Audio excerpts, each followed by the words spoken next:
Hello, everybody out there. Now, I want to talk a little bit about our courses. Now, I do have particularly two courses, and one of them, as I point this direction of the computer, and this doll, it's the Amish doll, it doesn't have a face for a reason. If you want to know that reason, you have to get my course on the complete guide to visiting the Amish of Ethridge.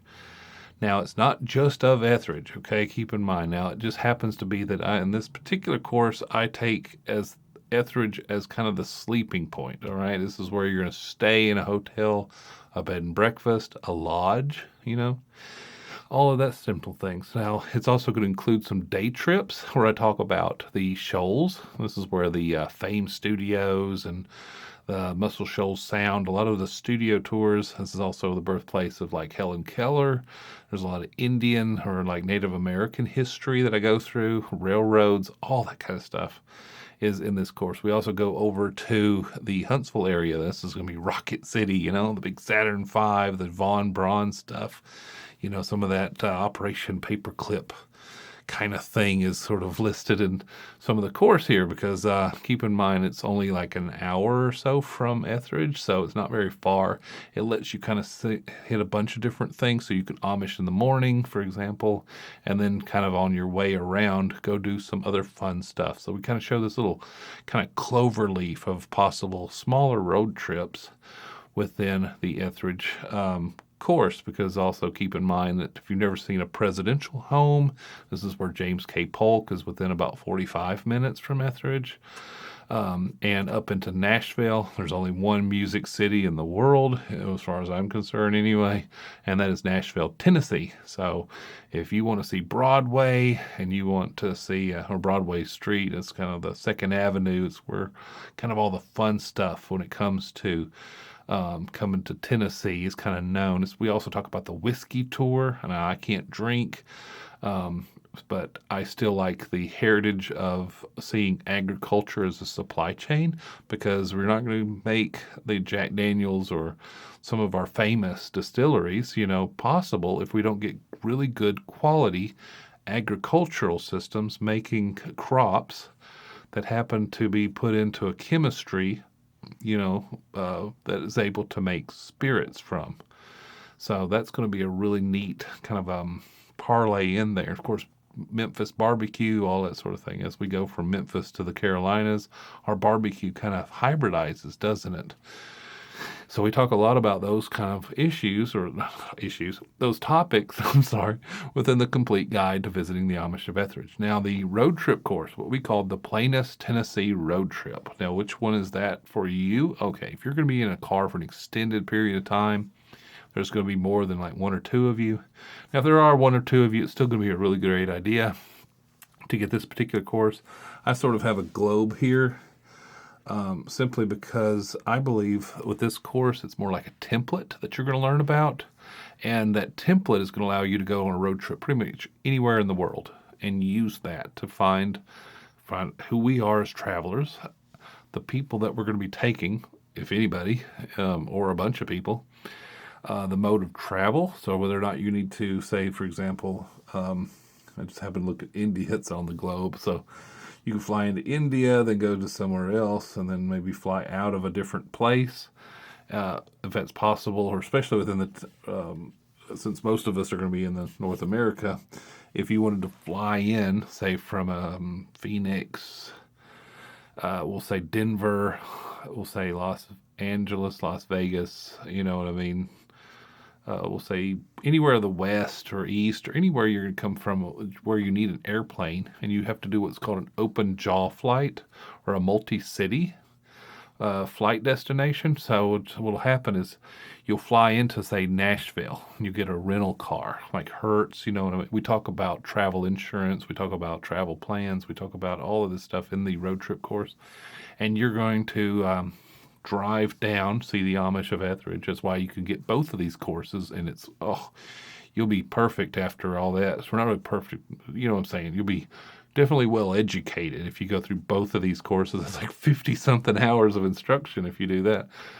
But anyway, after you get your rental car, come see the Amish of Ethridge, maybe go see the Shoals, go to Florence, go into Muscle Shoals area, go into Huntsville, see the Rockets, start easing your way back up through Scottsboro, Alabama to see the National Unclaimed Baggage. Yes, that's true. There's a store there. You can find all kinds of stuff that people have just lost getting on an airplane, which is kind of funny if you think about it.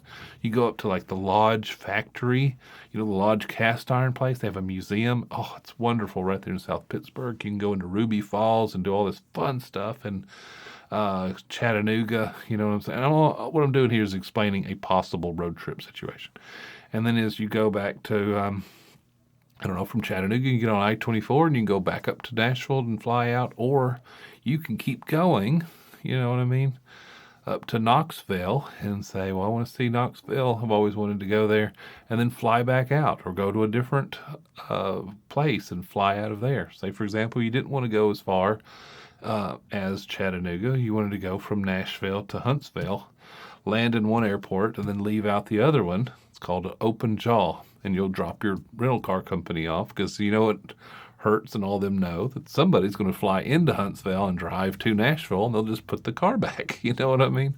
So we explain a lot of that sort of thing. Even if you don't partake in that particular topic, you could just skip that lesson or something like that. But we really go in really good on the road trip aspect. We also include a lot of the Amish and Mennonite places. Now, Amish is kind of the focus of the complete guide to visiting the Amish of Ethridge, simply because it's the largest Amish community in the South, and the Mennonite communities around us, like the Cypress Inn and Mennonite, and the Mennonite that live over there on Mount Lebanon Road, really close, are both old order. So it's like visiting the Amish because they're both horse and buggy Mennonite communities next to the horse and buggy Swartzentrooper Amish community.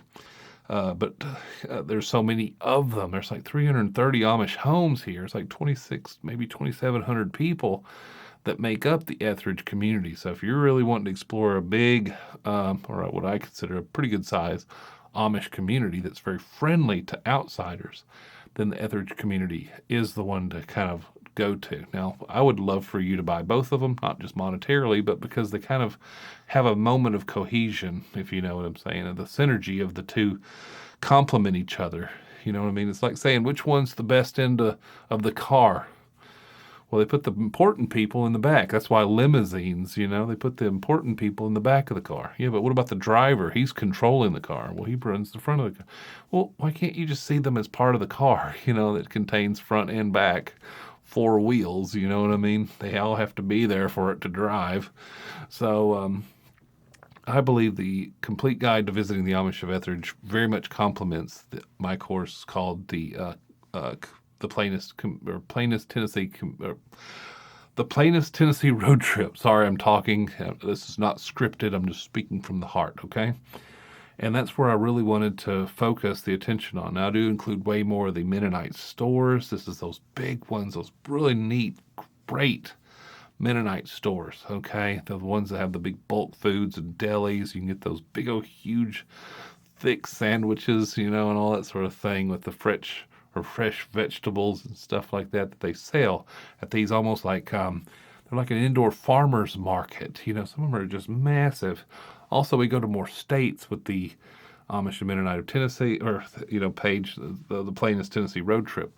What'll happen is I include parts of Kentucky, and of course I just mentioned parts of Alabama, because some of our road trips go through here. And I talk about Memphis, I talk about Bristol, because one of us is kind of known for the blues, where Bristol is where the birthplace of country music starts. And just about everywhere between in the state of Tennessee. I go through a lot more of the barbecue and all that sort of thing. But I really wanted you to learn how to take a road trip effectively. So we go through a lot of the ideation phase, and that means the thinking stuff up. Because sometimes, where do I want to go? I don't know. What's our possibilities? How do we explore our options? We go through road trip tools, all kinds of stuff in here. Understanding insurance, why I believe renting a car is the best. If you don't, I talk about the maintenance of the car, what to look over. I teach you all kinds of stuff. It's like 20-something, maybe 30 hours. I haven't added them up yet, but how many hours of instruction is in the road trip course? So that's kind of a little bit about them, all right? So that's what I'm kind of talking about here as you're watching this particular video. Now, like I said a while ago, they are a little bit, I think for some people it's going to be cheap. For some people are going to say it's expensive. But in both courses, I had to move the price up in the one. I had an introductory price of 50. I moved that to 80 because I'm going to include affiliates, all right? So you might start seeing our video stuff on other channels because I want the people in the Amish and Mennonite space, sort of our algorithmic topic, I guess, if you will, that we're all kind of locked into. This isn't about yachting. You know what I mean? None of us have yachts or something like that. So whenever you search, and we talk about tools, if you just search for something, you're going to probably find a few of us that are kind of known as channel makers and people with websites and stuff in this particular topic. And I want to reward these people that are part of my affiliate network with the ability to make money from me. See, if you go to the Amish and Mennonite, you'll find that those communities of people, they do what's called working for their money. They're not just hedge fund managers and, people with last names that have family money. Most of us have to work for our money. I am no different. I make all of my money based on course sales. So I believe if I worked hard and I did a really good job, I should be compensated. But instead of raising the price to include the affiliates, I just said, how much is it worth total? And I just ate the price of the affiliates. That's true. So my $100 course gives them $10, and then I eat the fees that's used with the payment gateway. So I don't even know if I get out with 80. So I lose quite a bit of money on my $100 course. So, and it's because I want the people that are part of the affiliate to make money off of whatever I make. Because instead of charging, say, $500 for one person to buy a course, I would rather 5 people to buy a $100 course because I've helped 5 people. Okay. So I'm trying to hold it at a level to where we can make monetary investment off of it. At the same time, I want it to make it cheap enough to where not every, it's affordable for everybody to get and use. At the same time, if an affiliate does really well, I would like to compensate them with a bonus to say, hey, you know what? You did really good. You're really converting a lot of your audience to my courses that they're getting benefit from, because most of these people, let's face it, they're on the Patreon system. They're part of the affiliate nature, what they call the monetization on YouTube or something, and that's how they make their money. They're not going to go through and make a whole course because they're probably not a tourism professional like me. So they're going to say, well, I'd rather just find somebody with a course they agree with. And that's what I'm going to talk about now. They all get to buy my course for $1. Now they don't share that, or they're not supposed to share that. I'll find out if they do in my back end here in the course on how many people bought it for $1 and what email is associated with it. So what'll go, and then I can always change it so nobody else buys it, because let's face it, that's bonkers. But I want them to be compensated, but at the same time, I want it to be on a low enough bar that everybody can afford it, because I ultimately want the most amount of people to be helped. All right, so I'm going to work for my money, and I want to compensate people that help me sell the course at the same time for the people who really want to take the course to know that the money was done at a manner by which they deem was helpful to everybody. Okay, so they get a good deal. They get 20-something hours of instruction. And in a way, they get an investment in their own future. So you only pay for this once, and you get in for life. For life. At the same time, I even teach you, especially the road trip course, and even in the Ethridge course to some degree, on both of these courses, I tell you to basically have your friends over that's coming with you.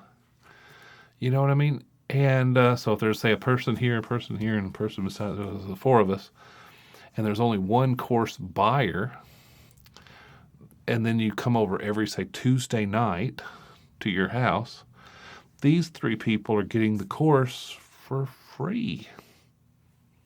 and they're also getting the same information. So all of you are on the same page. They all get homework they have to do on the road trip course, well, even in the Ethridge course too, a little bit. But that way it helps create a better friendship between your friends, or say your family. Say you got a mom and a dad and a brother and sister or something like that. There's a family of people. Oh, I love families. And you're talking amongst each other about this road trip or going to see the Ethridge community or both. You know what I mean? Because they're meant to work together. We also have a bunch of printouts, and I didn't raise the price for the printouts, and they go from basically about age 3 to about 16 or 17, and I'll explain that. There's a lot of coloring books. You know what I mean? Just tons of coloring books. This is for younger kids. Now, there's some of them that are more detailed, all that sort of thing. And then some of these have like rainbow car, like car games. And I have scavenger hunts that are Amish and Mennonite farm specific. I'm just quickly touching on all this sort of thing. And then I have for older kids, they get to budget. They get a total amount of money, even if you want to do for the whole trip. We'll find out how much room stuff. They'll talk about our how to plan an itinerary and get a working budget inside the road trip course. So that, I believe that's pretty neat. It helps. It also has a vehicle maintenance chart. It also has a packing list. So we teach you how to pack, all that sort of thing. But kind of as a teenage person, they're not going to be interested in a coloring book, and they're probably not going to be interested in a scavenger hunt. But we didn't want to leave them out, so we're going to make them go through. Not really make them, just if they want, as a parent, if you want to make them do this as an education, how much gas it takes. If your car gets 36 miles to the gallon, can we estimate how much gas money we're going to need for the entire trip if we know how far we're going and where we're going to? That way they can calculate the amount of miles, total miles, and then find out a word problem. Okay, so if we're going 844 miles on a car that gets 36 miles a gallon, highway, and say 28 miles a gallon city, is there some algebraic math where we can talk about how to estimate as close as we can to how much gas money we're going to need?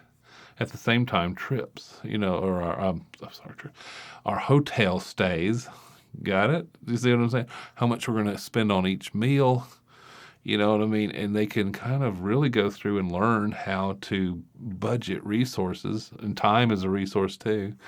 And we talk about time management. We have a whole lesson devoted in the road trip course to time management.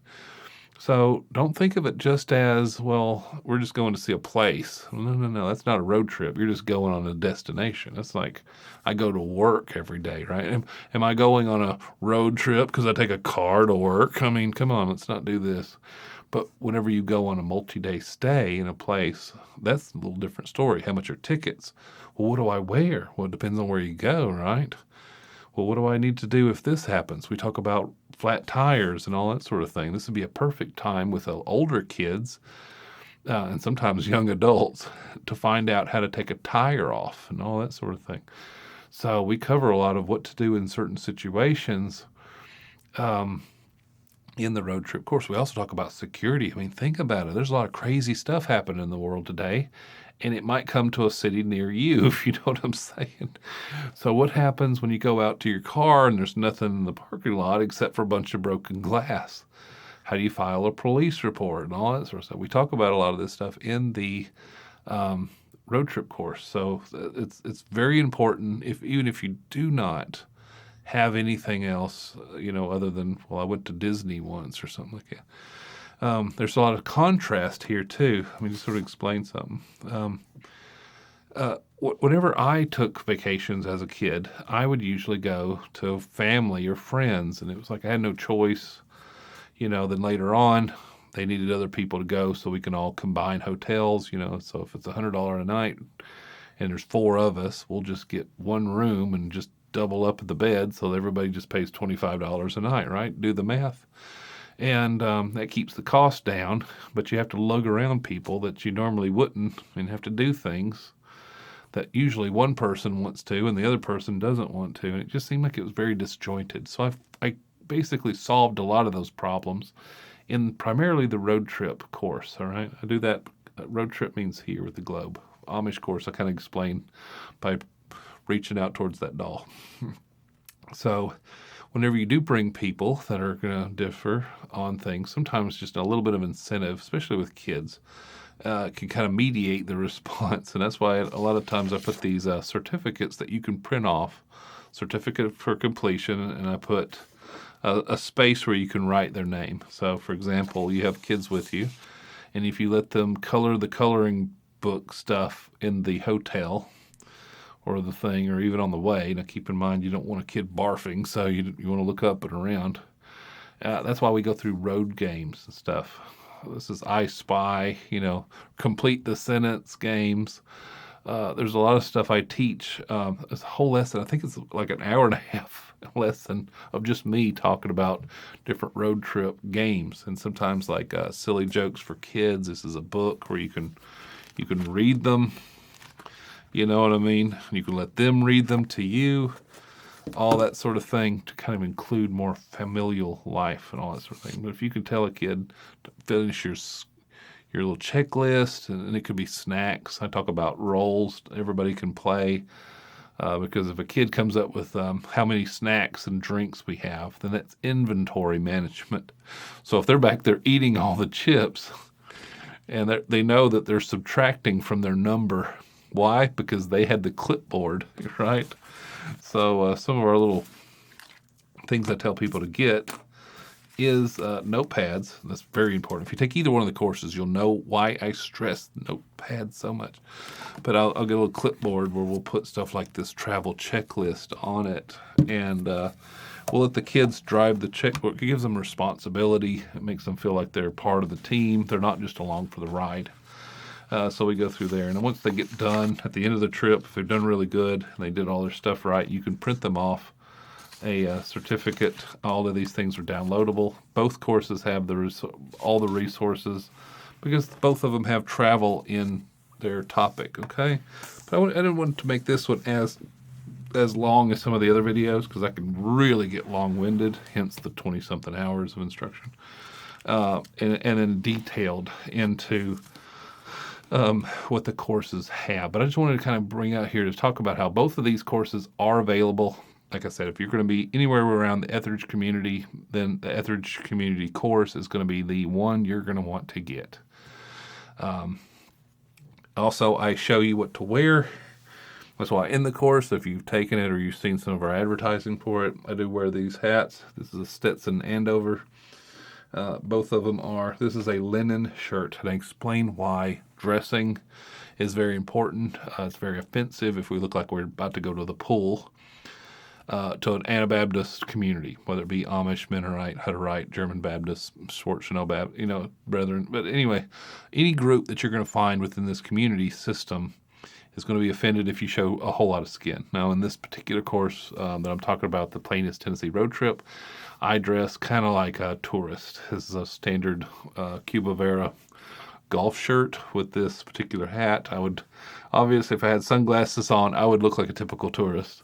It's also very comfortable. You're probably going to wear it in the car, all that sort of thing, and I explain that. I also talk about in the Amish of Ethridge type course, where we're going to set up our car to go actually into the community, okay? Where I don't really do that as much with the road trip course. So if you want the best of both, you're going to have to kind of buy them both, okay, if that makes any sense. I didn't do that on purpose. It's just I can't focus on everything and make this one big, huge, bloated course, because then it would be, well, if you add them together, it's over 50-something hours of instruction. And so I feel like for 20-something hours of each course having its special spot, the price is very well done, okay?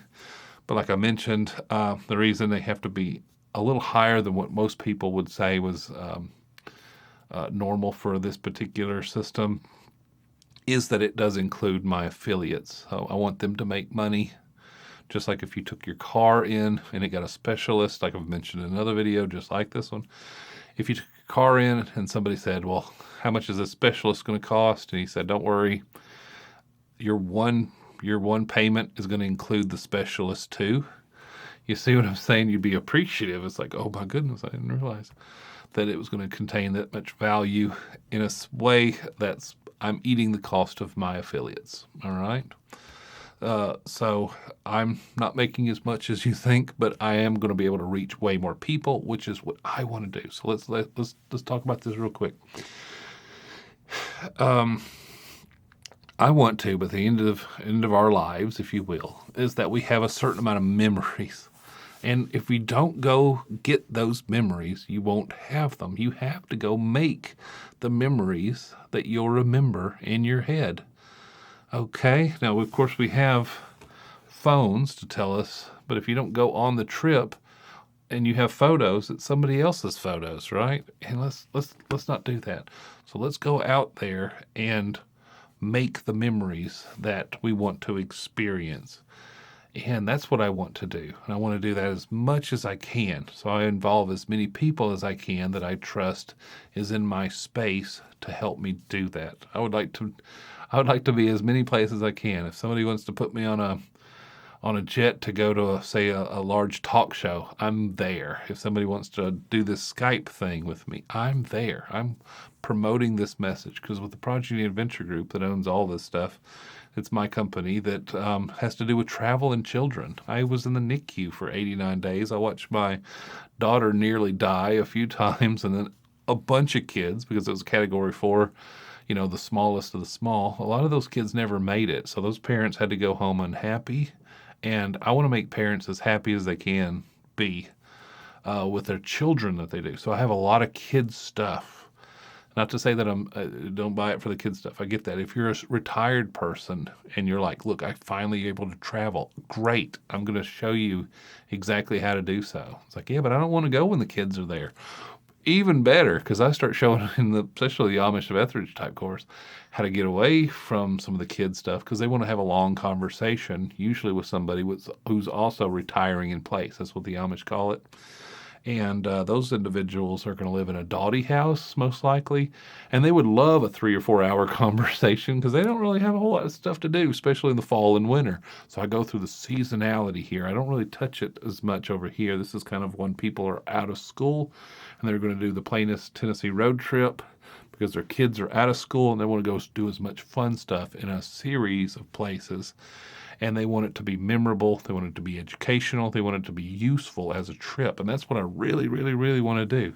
So that's why I've modified everything to make sure that happens, okay? So I think you know enough about me now. If you're interested in any of this and you would like to see them, I do link some of their stuff on the pages that I provide below in the written section because I want as many people as I can to be helped by the education that I have and all that sort of thing. So we laugh, we cry, we do a lot of stuff in both of these courses, all that sort of thing. So be sure to look through each, find out if it's for you, purchase it, or if you're not going to purchase it and you know somebody, share it with them so that they can know it exists. So they could go on my page where I tell everything in the entire course on both of these. I have a page devoted to each one of these so that you don't make a purchase that you're not happy with, okay? So that way you get to the end of it and say, okay, yeah, I'm glad I took this course, or that course could have been made a lot simpler. I don't believe it can be. I really think that whenever you see a guide or a blog post or a simple app that's supposed to do everything, it never does it. It seems like I'm constantly getting disappointed. So I made a course that involved all of it, and it's going to get better as I find areas that I didn't cover or I should have done better. All that sort of thing. So when I do update it, you know how much it's going to cost you? Not a thing, okay? I'm going to eat all of the updates, all right? Just like I'm eating the cost of the affiliates when it comes to, I'm not going to raise the price of something just so I can include something that I felt like you paid for once, okay? So I'm going to continue to do that. You'll also see some of my other courses. I'm only going to, at the time of writing, I'm only going to make these two. I'll put out some things that kind of point to these courses. There'll be some free stuff on YouTube, but it's not going to be course stuff. It's going to be kind of related to the places that I mention in some of these. But I'm not going to, I don't want to really make anything else in addition to these. Okay. So some of the other courses, they're going to be a little bit more collegiate. Okay. They're a lot more heady. They're going to have topics that are not really travel, focused. It's going to be a lot of like cultural, political stuff that you might not be interested in. But they are also coming. This one has taken over a year of my life to do. It's going to be about 70 hours long, but it's going to cover the entire 500 years of the Anabaptist movement. And then another course that's going to kind of marry the principles by which you'll see in the plain communities, but as an English person who's not going to join a community but do want to participate in quiet living, minimalism, finding a more harmonious creation, I guess, if you will, with the sort of the concepts and topics that we talk about with the slow living, quiet parenting, or quiet, those kind of topics that are coming up. Because a lot of times you're going to go see some of this stuff in the Amish and Mennonite community, but you don't want to be an Amish and Mennonite person. So it's not going to be prepping and homestead as much, because I believe that's sort of something you already know you want to do by now anyway. But are going to marry some of the quiet living, simplicity, I guess, if you will. Because we live in such a chaotic world, it seems like it's just getting worse, isn't it? And a lot of places, people are kind of tuning out. So I don't want them to just be separatist and depressed. I want them to have a perception that can make their life worth living to them, and in a manner that actually makes them very happy to be here at our present moment. So that's going to be a different courses coming up. All right. That's going to be in the next future things. But right now we have these two right now that are really good. So anyway, I would like for you to go ahead and click around all that sort of thing and find out more about them, because it's the only way I make money. But like I mentioned a while ago, I really want my message to spread, because I believe in my message, and I'm doing this. I don't have to. I'm under no obligation to share what I did today with you. Okay. It's just that I feel for legitimacy and for authenticity. You can kind of see my heart, if you will, in what I'm doing here and why I'm doing this. And I believe in a fake world where people have AI avatars and silly stuff.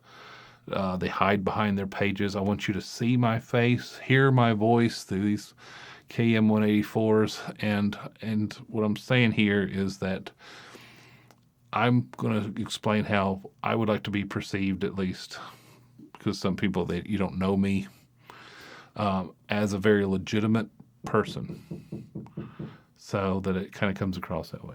Anyway, I'll hopefully see you guys in another video just like this one. All right, I'm out.